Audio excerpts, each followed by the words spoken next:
Welcome to Shaping Work, the podcast where creativity, leadership, and humanity meet.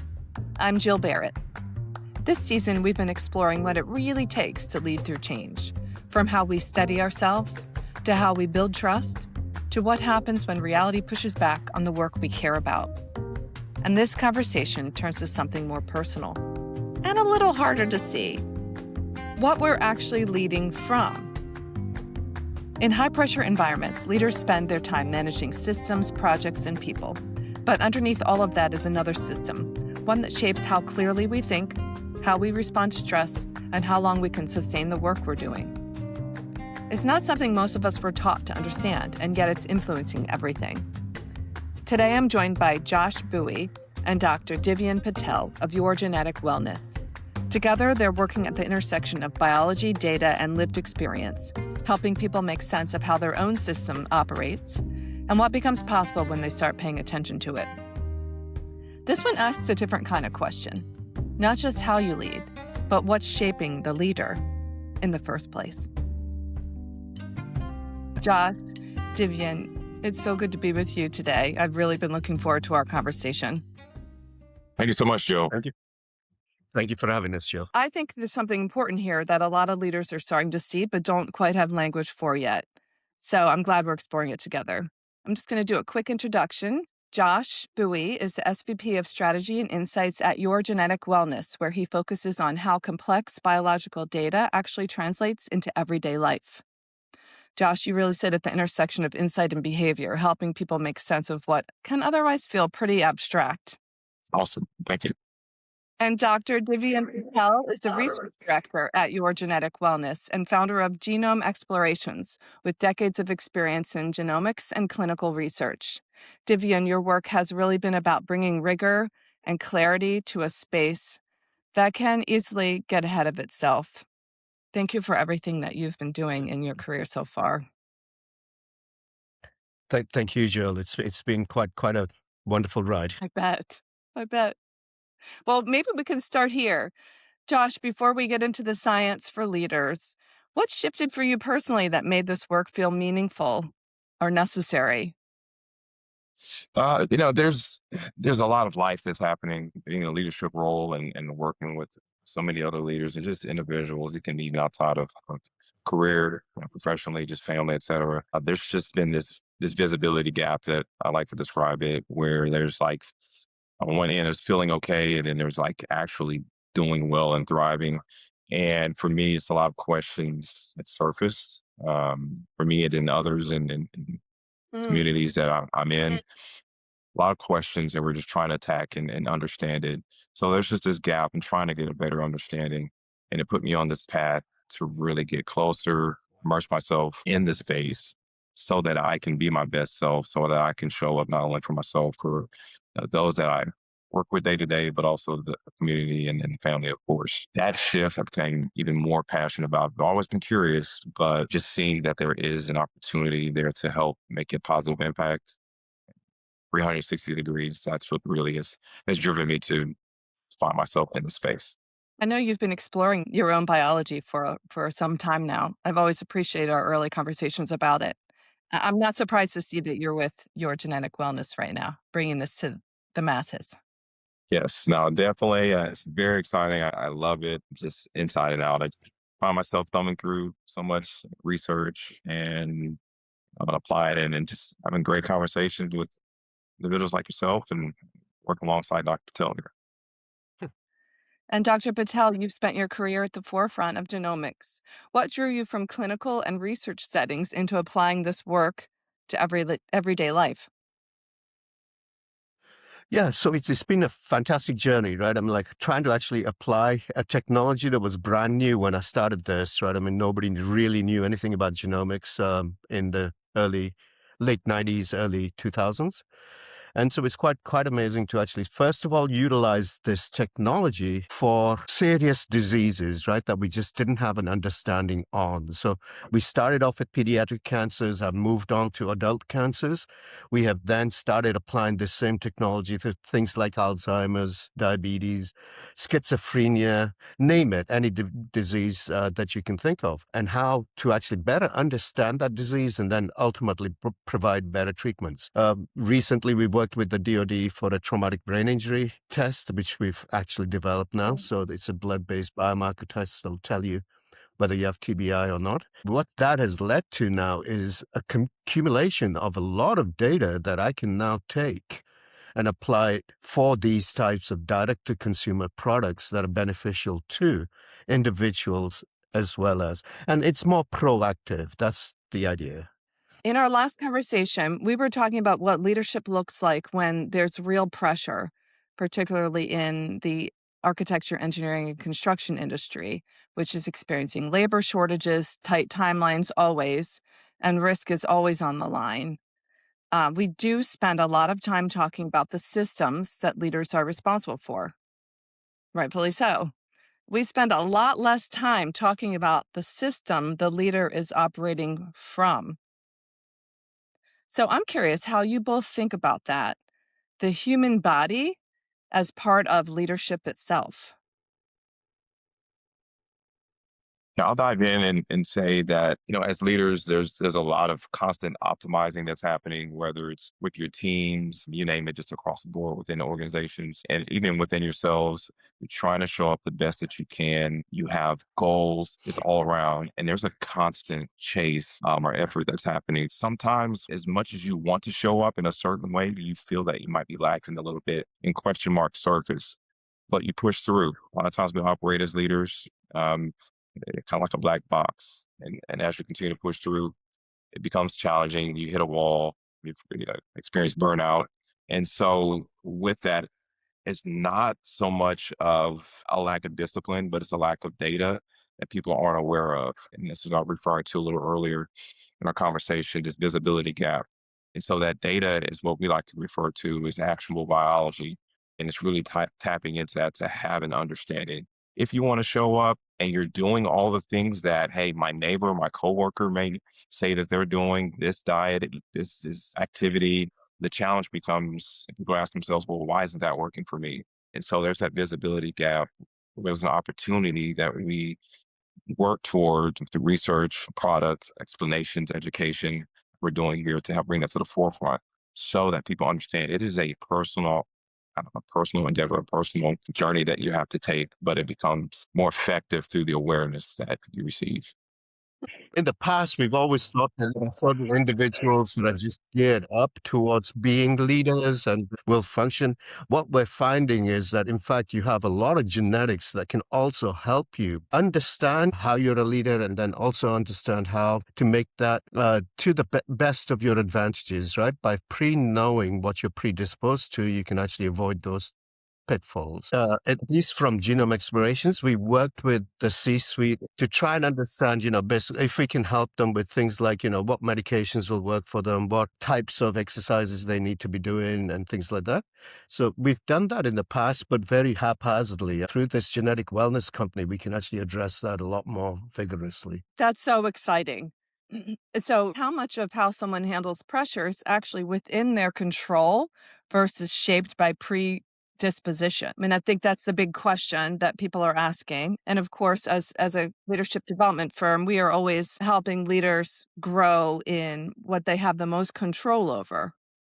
Right. And that's exactly what we're aiming for. So again, being proactive, knowing your genomics and genetics, and being able to actually say that, hey, I'm going to actually take the data that I've acquired and know about and start actually acting upon it. I've seen some research about how stress directly degrades our ability to make decisions, especially under time pressure. What are you learning about that? So there are a number of genetic factors that actually impact how your body reacts to stress. And we've been kind of working on identifying those individuals' genes and sets of genes that actually will give you a lot of information on how you react to certain stress situations compared to others. And then if there's logical reasoning for you to be reacting this way, of course, again, if you're proactive, you can start taking that information and applying the modalities that are required to keep you out of that stress level. A lot of times what's been common is how this one size fits all approach as it relates to biology. So that in itself can be a little bit of of the thing that's a recipe for failure that we've seen prevalent in the research by Dr. Patel from some of the information that he and the team have published. And so that's one key factor that we need to hone in on as individuals, as leaders. We continue to try and optimize. So I was mentioning a little before that if we're very busy trying to show up as our best self, and certain parts of the engine just aren't firing for us, and we're not necessarily sure why. But what happens is if we can tap into our own biology, that becomes the roadmap to help us get to the current point that we're at, feeling okay with a mentality that a lot of us are conditioned as leaders to just push through, but to really thrive is to tap into that roadmap, being our own personal biology, because it starts to surface or unlock how we respond to different stressors or diet, sleep. There's different aspects of it that allow us to perform at the next level that we desire as leaders to function and operate under. I'd like to add to that much, much more so than things like, obviously fingerprints and that we've always used. Our genetic map is absolutely yours and only yours. And so how you can decipher the genetic information in there to help you then be proactive about your leadership roles and things like that. So that's how our systems fit into systems that actually most leaders are utilizing. Like putting in place an operating system of how a given day might go for them, the steward their biology through whatever is coming their way. Understanding, the role of food and sleep, getting outside in nature, time for rest as well as time for work. And they have kind of a rule of thumb for what to do depending on the level of stress, because these leaders are up and down all the time on the roller coaster, depending on the deadlines and pressures that they have. So I imagine it gives you more freedom once you have an operating system that has some flexibility in it to make better decisions day by day. So leaders can lead longer, they can lead sharper, they can have more impact at the end of the day. And by surfacing this information, what they're left with is not doing more, trying a lot of different things, but they know the right things to do.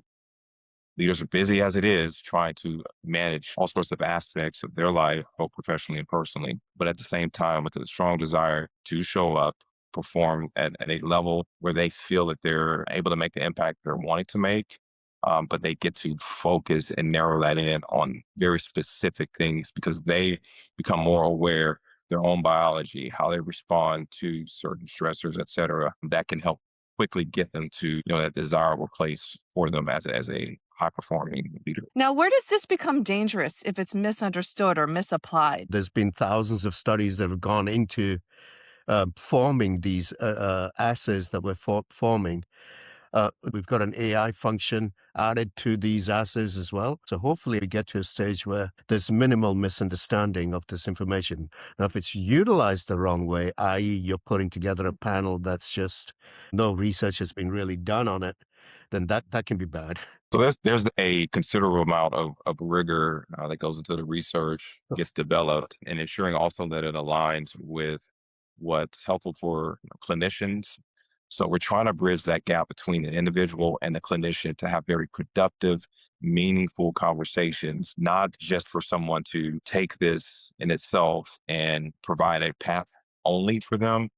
We want it to be a productive, guided conversation. So for us, it's always an encouragement, and that's why we enjoy partnering with those and different sorts of clinicians just across the board. Makes a lot of sense. It's a very responsible way for people to implement the results they receive. What helps it stay simple and supportive instead of becoming another thing someone feels like they have to manage or get right? We put a lot of work into ensuring that what gets communicated within any of our reporting, any technology that we develop, that it's just very clear to them. Here's what this means for you.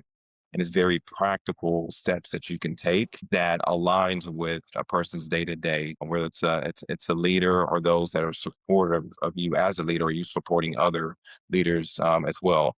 What we're very excited about releasing here very soon is a technology that's essentially a 360-degree biointelligence tool that takes a lot of information that we call your medical assets that we bring into the fold here. That could be any sort of testing that you've done with us, any other lab, all within a centralized place where the tech allows you to really understand near real time. Here's where you're at right now as it relates to your health. We also understand where you want to go with your health goals. And as a result, it'll show you where you're trending, be, very proactive in reaching out to you and say, hey, let's make a step because here's what we're flagging based on what we know about your own individual unique biology. Here's your better next. Here's the path forward. That's excellent.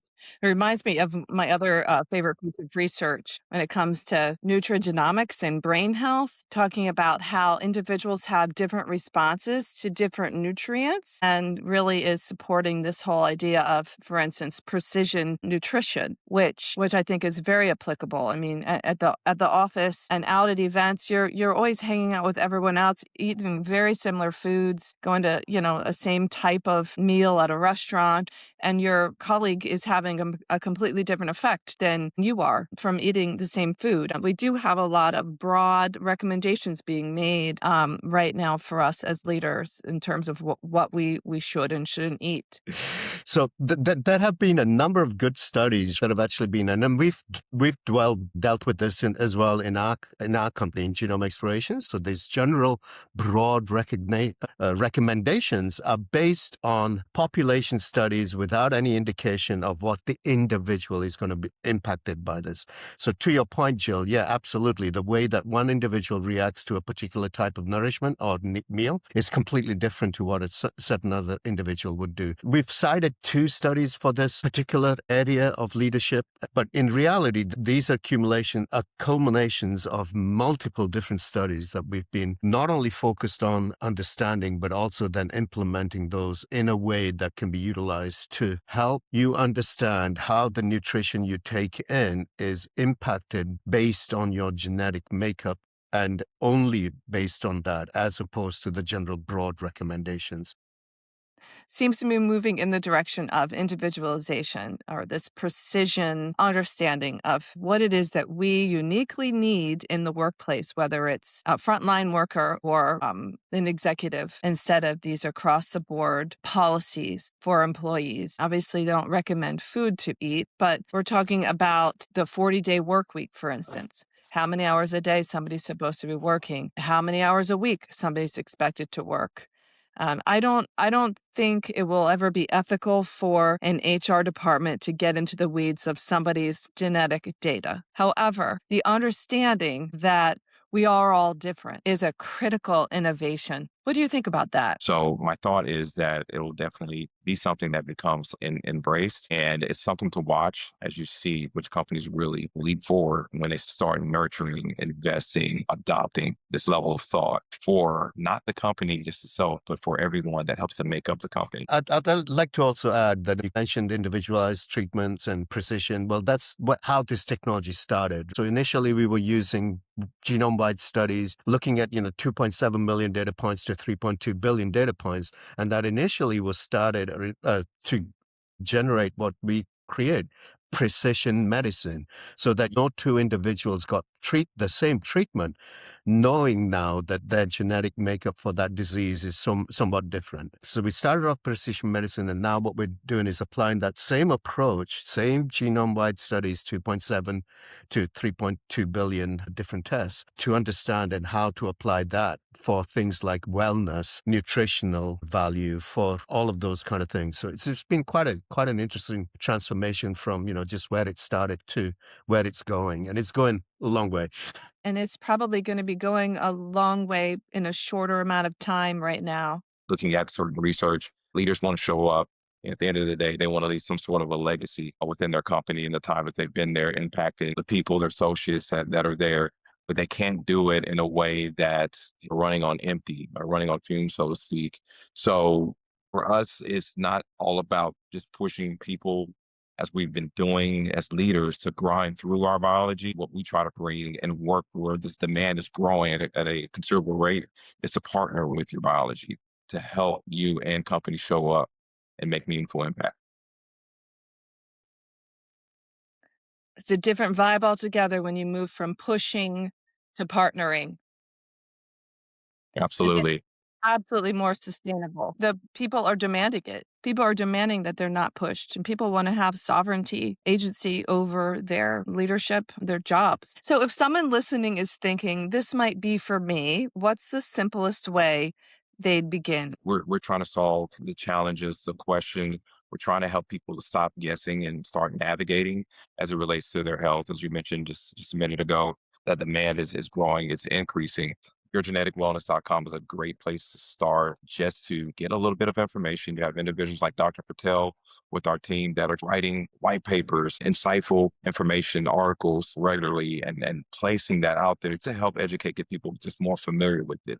So yourgeneticwellness.com, we have several different social media platforms as well. And we'd love to connect. We have an amazing support team that's always available as well that you can schedule time with, have a 15-minute conversation just to ask your questions. And I mean, it's an awful lot to get one's head around. So it's nice that you have all those resources available so people can start to understand how much of an impact this is having on them, whether they know it or not. yes, absolutely. It's quite a journey to learn how to stop pushing yourself and start partnering with yourself. I want to close with a question I've been asking everyone this season. If you could shape one thing about how we work, what would you change? For me, I would basically say, let's work efficiently. Let's not work beyond our means and so on and so forth. And I think that's where you become the most productive you can be. And this is only going to help towards that, to understand how you work more efficiently than just kind of working hard and trying to achieve things that are all over the place. So yeah, efficiency, I think, is. Thank you. Yeah, it's not about doing more, it's about doing what actually works. And in order to get that, you have to tap into the clarity. Just be curious as it relates to having clarity around your health, around what really drives you at the end of the day. Just changing 1% will have a significant impact on your well-being. I absolutely agree. Thank you so much for your time today, both of you. I really enjoyed this conversation. Look forward to following up with you. Yeah, thank you very much, Jill. Thank you so much, Jill, for all that you're doing with shaping work and the amazing resources and the conversations that you're bringing. We love it. Thank you. What's sticking with me from this conversation is a simple truth. We are leading from systems we rarely understand. Not just the organizations we shape, but the ones we live inside every day. Our energy, our stress, our capacity to think clearly when it matters most. And when we ignore that layer, it doesn't stay contained. It shows up in our decisions, in our relationships, in the way we carry pressure. At Evolve, we believe that leading through change isn't only about navigating what's out there. It's also about recognizing what's happening within it and within ourselves, a little earlier, a little more honestly, and with a lot less force.